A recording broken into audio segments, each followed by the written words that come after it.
HSC ইংরেজি দ্বিতীয় পত্রে তুমি খুব সহজেই 90 নম্বরের বেশি পেতে পারো যদি তোমার জানা থাকে প্রপার স্ট্র্যাটেজি, কতটুকু লিখতে হবে, কিভাবে লিখতে হবে, কোনগুলো বেশি গুরুত্ব সহকারে পড়তে হবে এবং কোনগুলো স্কিপ করলেও হবে। আজকের এই ভিডিও শেষে এই সমস্ত বিষয়ে তোমার ধারণা ক্রিস্টাল ক্লিয়ার হয়ে যাবে। And in this video, you are getting a model question including its answer. So without wasting a single second, let's dive into the topic.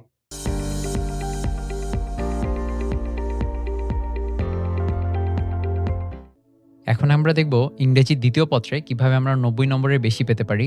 তো ফার্স্ট কোশ্চেনটাই হচ্ছে আমাদের আর্টিকেল সংক্রান্ত, যেখানে 5টা কোশ্চেন থাকবে এবং 5টাতে আমাদের 5 নম্বর থাকবে। সো এখানে আমরা যে জিনিসটা করব সেটা হচ্ছে যে আর্টিকেল বসানোর সময় আমরা দেখব যে সেন্টেন্সের সেন্স মেক করতেছে কিনা। ঠিক আছে? আর তোমরা অবশ্যই জানো যে আর্টিকেল বসানোর নিয়ম কি। সবগুলা নিয়ম পড়ে নিবা, যে আমাদের ভাবেল লাগে অ্যান বসাইতে হয় এবং ভাবেল না থাকলে এ বসাইতে হয়। কিছু ক্ষেত্রে ব্যতিক্রম থাকে। চেষ্টা করবা ব্যতিক্রমগুলো পড়ার, কারণ ব্যতিক্রমগুলো থেকেই সচরাচর কোশ্চেন করার সম্ভাবনা সবথেকে বেশি। এরপরে আসো, আমি এখানে আনসার দিয়ে দিয়েছি। 2 নম্বরে হচ্ছে অ্যাপ্রোপ্রিয়েট প্রিপোজিশন। অ্যাপ্রোপ্রিয়েট প্রিপোজিশনের ক্ষেত্রে এই জিনিসগুলো তোমাকে আমি বলব যে মুখস্থ করতে হবে। এবং আরেকটা জিনিস বলি, মুখস্থ করলেই শুধুমাত্র মনে থাকবে না, তোমাকে মুখস্থ উইথ অ্যান এক্সাম্পল।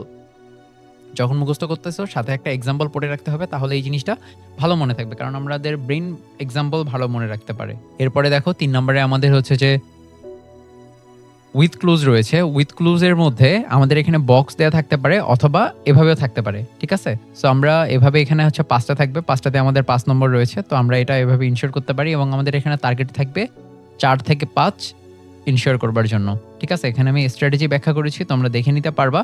এরপরে আসো 4 নম্বরে রয়েছে আমাদের কমপ্লিটিং সেন্টেন্স। এখানে 5টা কোশ্চেন থাকবে এবং 5টাতেই আমাদের 5 নম্বর থাকবে।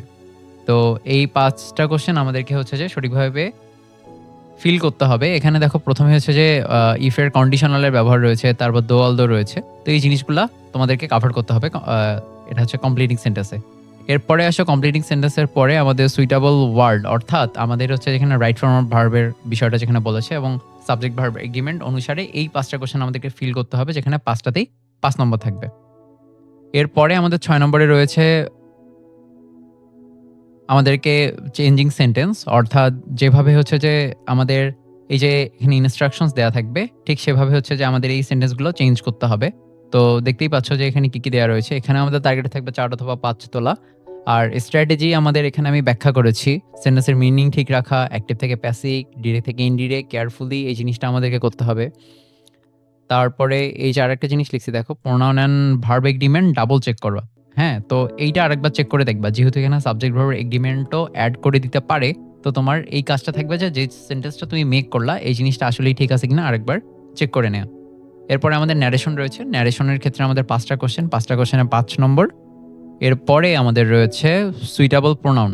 হ্যাঁ, তো সুইটেবল প্রোনাউনের ক্ষেত্রে এই জিনিসটা মাথায় রাখবা যে এই জিনিসটা যেন তোমার কোনোভাবেই ভুল না হয়। এটা খুবই সহজ একটা জিনিস, সেই জিনিসটা কোনোভাবেই ভুল করা যাবে না। যেমন ফর এক্সাম্পল রিনা অ্যান্ড সীমা, এখানে দুইজনকে বোঝানো হয়েছে, ওই জন্য কিন্তু এখানে দে হবে। ঠিক আছে? দে লিভ ইন ঢাকায়। এরপরে দেখো আমাদের মডিফায়ার্স আমাদের এখানে 5টা কোশ্চেন থাকবে, 5টা কোশ্চেনে 5 নম্বর থাকবে। এরপরে আসো আমাদের 10 নম্বরে হচ্ছে কানেক্টরসের ক্ষেত্রেও 5 নম্বর থাকবে এখানে 5টা কোশ্চেনের মধ্যে। এবং আমাদের স্ট্র্যাটেজি কী হবে সেই জিনিসটাও এখানে ব্যাখ্যা করছি। এবং এই প্রত্যেকটা জিনিসের উপরে আমি ইনশাল্লাহ মাস্টার ক্লাস নিয়ে আসবো, যেটি করলে তোমার সমস্ত ধারণা এক ক্লাসে ক্লিয়ার হয়ে যাবে। So stay tune, and channel যদি সাবস্ক্রাইব করে না থাকো সাবস্ক্রাইব করে রাখবা, তাহলে খুব সহজে এই জিনিসগুলো তুমি পেয়ে যাবা। এরপরে দেখো আমাদের সিনোনিম অ্যান্টোনিম রয়েছে, অর্থাৎ এই যে এখানে আমাদের 5টা থাকবে, 5টার মধ্যে আমাদের 5 নম্বর থাকবে। তারপরে 12 নম্বরে থাকবে আমাদের পাঞ্চুয়েশন আমরা কম বেশি সবাই জানি ছোটবেলা থেকেই, তো এখানে আমাদের কোনোভাবেই মিস করা যাবে না। 5 নম্বরের মধ্যে 5 নম্বরই যেন আমাদের আসে। এরপরে আসে আমাদের কম্পোজিশন পার্ট।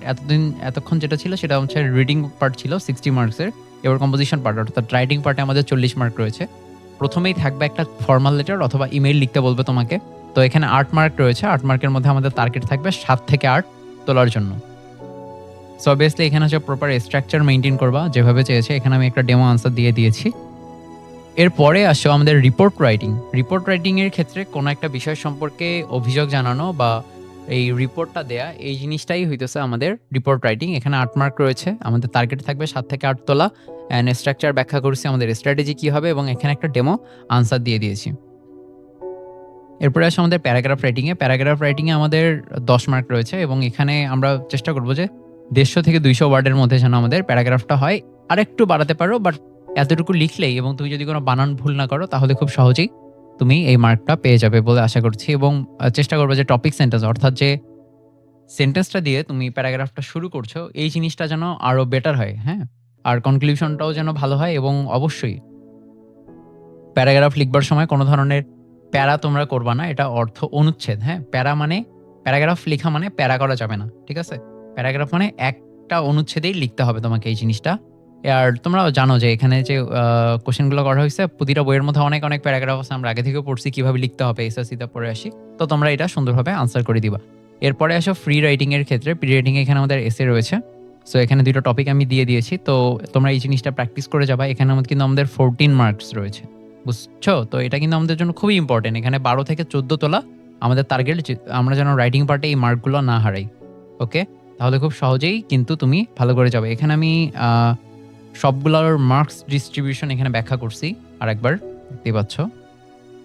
যে এসএসসি সেকেন্ড পেপারে ১ম এ হচ্ছে যে আমাদের আর্টিকেল, তারপরে প্রিপোজিশন, তারপরে উইথ ক্লুজ, তারপর completing sentence, right form of verb, changing sentence, narration, pronoun reference, তারপর মডিফায়ার, কানেক্টর, সিনোনিম, অ্যান্টোনিম, তারপর পাঞ্চুয়েশন এবং আমাদের হচ্ছে যে তারপরে ১৩ নম্বর কোশ্চেন হচ্ছে ফর্মাল লেটার অথবা ইমেইল, তারপর report writing, paragraph and free writing.